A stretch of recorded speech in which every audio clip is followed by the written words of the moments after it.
This week's Parsha is Parshas Balak.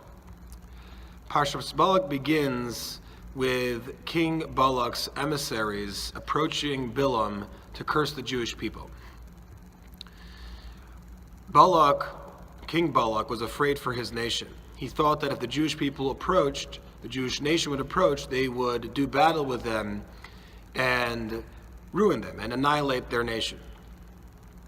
Therefore, he approaches Bilam, the prophet, and he asks him to curse the Jewish people and cause their destruction.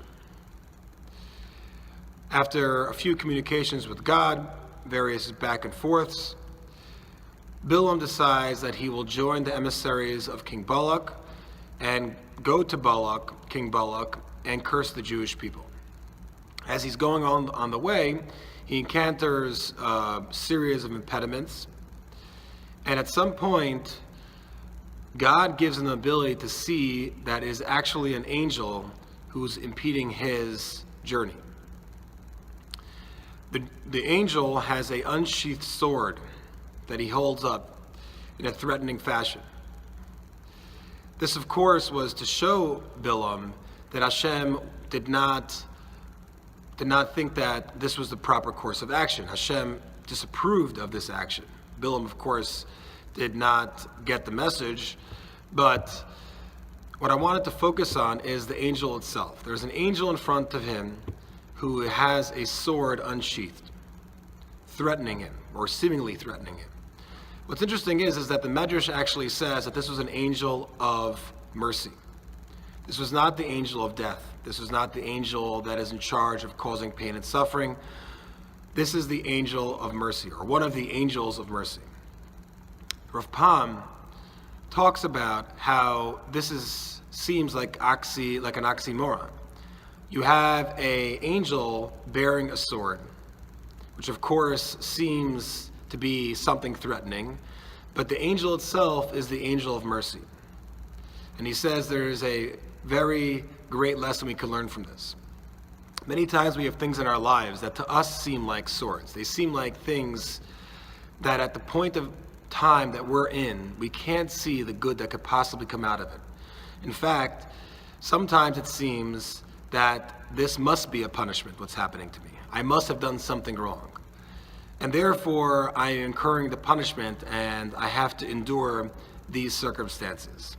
But in truth, many times, those things are only times where we think what's happening is something bad or something that will cause us distress endlessly.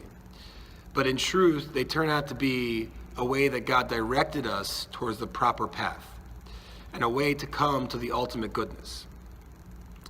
There's many examples of this, of course, but I'm sure that we can all draw parallels to our own lives where we had events in our lives that at the time that they occurred, they seemed like the worst possible thing. But really, it was this Hashem telling us that this path that you've been taking, that's the wrong path. Take this path. Hashem is giving us the directions how to lead our lives. Question on this week's Parsha. The Gemara says that a person should always do mitzvos, learn Torah, even if he's doing it for reasons that aren't solely for God, for selfish reasons, for reasons that are self-promoting. He should still do the mitzvahs, and he'll get reward for it also. And the primary example of this is Bilam. Bilam, at the end of this week's Parsha, trying to appease God, to gain God's favor before he proceeds to try to curse, to attempt to curse the Jewish people, he brings 42 sacrifices. Those 42 sacrifices, the Gemara says, gave him the reward of having among his descendants Ruth, who in turn was the ultimate grandmother of King David, who in turn is the ultimate grandfather of Mashiach, of the Messiah. So because of Bilam's 42 sacrifices, which were intended to gain Hashem's favor, to destroy the Jewish nation, the chosen people of God, he gets all of this reward. So the Gemara says therefore we see we should for sure get reward even if we don't do things for perfectly the good reason without the proper intentions. The question is, how could you tell me that any reward whatsoever should be granted to Bilam for what he did? His intentions were entirely evil and set upon the destruction of Klal Yisrael, the Jewish nation. Why should he deserve any reward for his actions? Have a good Shabbos.